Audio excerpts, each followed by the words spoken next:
Selamat berjumpa kembali. Kali ini saya akan menganalisa suatu quote atau falsafah hidup dari seorang yang ahli geologi, ya, ahli naturalis yang terkenal di dunia. Dia adalah Charles Darwin. Tentunya semua orang pasti mengenal nama ini, karena nama ini yang paling banyak dibicarakan orang mengenai teorinya, yaitu evolusi manusia, di mana manusia dikatakan adalah keturunan daripada atau evolusi daripada kera, dari kera terus bertukar-tukar sampai terakhir menjadi manusia. Itu teorinya Charles Darwin.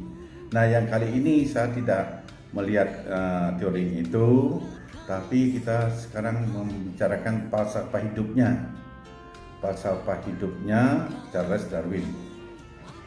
Sebenarnya riwayat hidupnya, dia itu adalah seorang anak bangsawan di Inggris. Bapaknya adalah seorang dokter cukup kaya. Ya, dari sejarahnya pendidikannya memang cukup baik sekali dan sering mendapat hadiah-hadiah pada waktu dia di sekolah, di pendidikan, karena memang pintar orangnya. Tetapi kali ini kita bukan mencari sejarah hidupnya dan lainnya, tetapi khusus kita bicarakan mengenai falsafah hidup, karena kita ini mencari falsafah hidup tokoh dunia untuk kita pakai sebagai motivasi hidup kita. Nah, bagaimanakah falsafah hidup dari Charles Darwin itu? Nah, setelah beberapa buah dari falsafah hidupnya yang sempat saya baca, satu yang menarik perhatian saya adalah falsafah hidupnya mengenai kata-katanya ini. Saya tidak cenderung mengikuti secara membabi buta atas pimpinan orang lain. Artinya, kalau dia memilih pemimpin itu dia harus tahu betul riwayat hidupnya, siapakah dia, dari kalangan mana dia, dari orang tuanya, semuanya dia harus tahu. Nah, baru dia mau mengikuti pimpinan dari orang itu. Artinya dalam hal ini, kalau kita rangkaikan ke kehidupan kita di Indonesia, di masyarakat kita, masyarakat ya istilahnya orang kebanyakan di Indonesia adalah cocok ini dibawa pada waktu pemilu. Pemilu. Jadi pada waktu pemilu itu, kalau dirangkaikan falsafah hidupnya si Charles Darwin ini, artinya orang tidak membabi buta memilih seseorang yang belum dikenal. Artinya dia mau memilih pimpinan yang betul-betul tahu jati dirinya. Tetapi kalau kita di Indonesia, efek samping dari semua itu juga banyak pengaruhnya. Kalau kita bahas, nah cobalah kita sekarang bahas apa yang disampaikan Charles Darwin itu, bagaimana pelaksananya kita di Indonesia, apakah cocok, apakah bisa ditiru, ataukah bagaimana. Coba kita detailkan sedikit.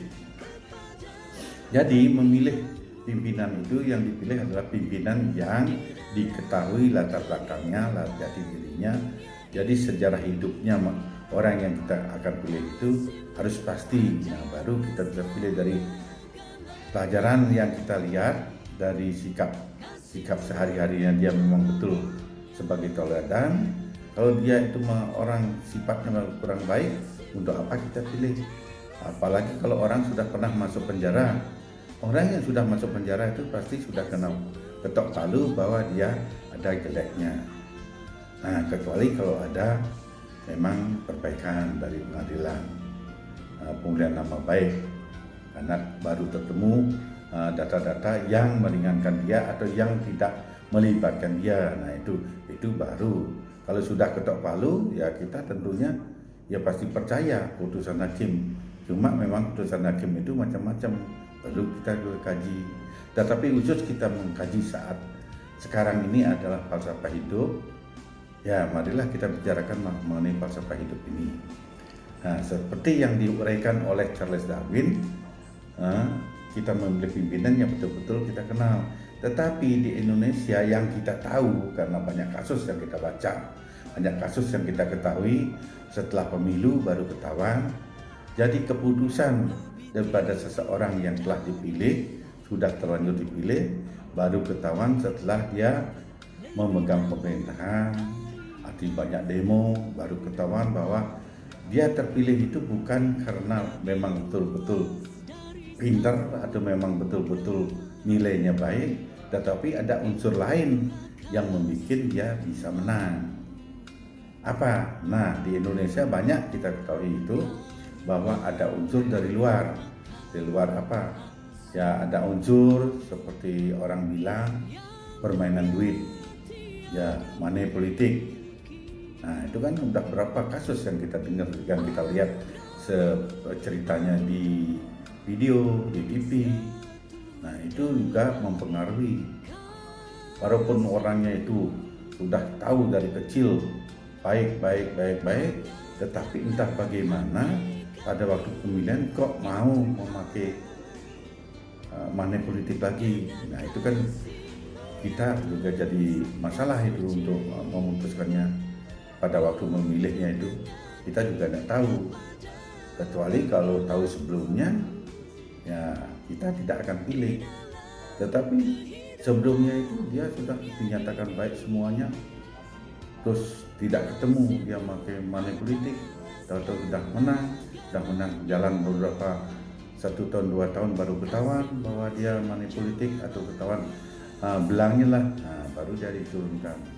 Nah kalau kejadian begitu kan sulit kita bilang bahwa kita harus tahu seluruhnya. Nah, harus tahu itu kita memang si calon ini memang harus turun ke lapangan, turun ke bawah, mengenalkan dirinya, siapakah saya dari mana, kinerja saya sampai saat ini di mana, pernah kerja di mana saja, pernah menjadi pemimpin di mana saja.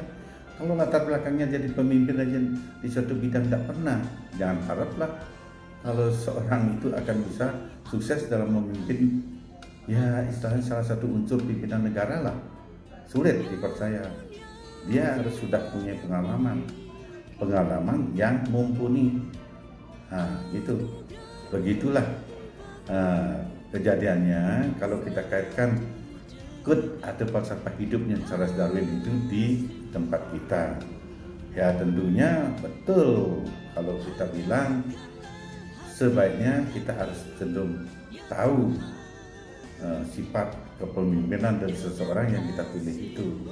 Cuma itu yang disampaikan tadi, ada latar belakang lain yang mempengaruhi keputusan dari seluruhnya itu. Istilahnya ada data-data luar yang bisa masuk mempengaruhi keputusan daripada apa yang harus diputuskan yang baik oleh panitia atau yang menentukan menang dan kalah di sana di pada pemilu itu.